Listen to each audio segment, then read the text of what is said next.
తరఫున Congress government waste. ఎందుకు? నిజంగానే దేనికి ఉపాధి లేదు, ఏది లేదు, న్యాయం లేదు, అన్యాయం మొత్తం జరుగుతుంది. ఆ మేడ కొండ సురేఖ మేడాన్ని ఎమ్మెల్యే అయితే ఇప్పుడు మంత్రి కూర్చున్నా అని ఏం చెప్తాను? మాకు ఉపాధి లేదు, మాకు తిన్నమాట తిండి లేదు, ఏది లేదు. ఎందుకు సార్ అది వేస్ట్గా గవర్నమెంట్? ఇప్పుడు ఈ కూలగొట్టిని ఎందుకు కూలగొడతాలని మీకు తెలుసా అసలు? మాకు తెలియదు సార్, ఎవరు నోటీస్ చేయలేదు, ఏం చేయలేదు సార్. కేసీఆర్ గవర్నమెంట్ ఉన్నప్పుడు అంతా కూడా మాకు ఏం జరగలేదు. కానీ ఈ కాంగ్రెస్ గవర్నమెంట్ గెలిపించింది మాకు వేస్ట్ అవుతారు. ప్రపంచ సుందరి మనులు ఇట్లకెళ్ళి పోతాలాడ, అందుకే మీ దేశెత్తాలు ప్రపంచ సుందరమాలు పోతే వాళ్ళకి మాకేం సార్ సంబంధం? వాళ్ళు ఎక్కడి నుంచో అవుట్ ఆఫ్ కంట్రీ నుంచి వచ్చి ఇక్కడ ఉన్న వాళ్ళకి తీసుకులేదా సార్? ఇక్కడ గవర్నమెంట్ దానికి ప్రపంచ వాళ్ళకి మాకేం సార్ సంబంధం? We are educated sir, from there coming from out of countries.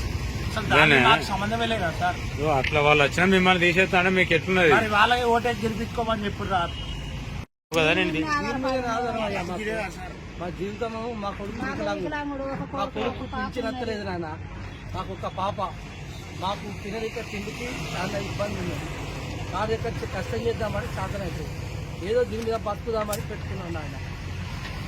ఈ 10 రోజులు మా వాళ్ళు బాగలేక ఎంజంలు ఉన్నాను సార్. ఎంజంలు ఉంటే ఇక వచ్చినది గుడిసంతా కూడా వీకిండు ఎత్తేసి ఆ గుడ్డ తీసి దీని మీద మాకు ఇప్పుడు కష్టం అవుతాను తీసుకొని.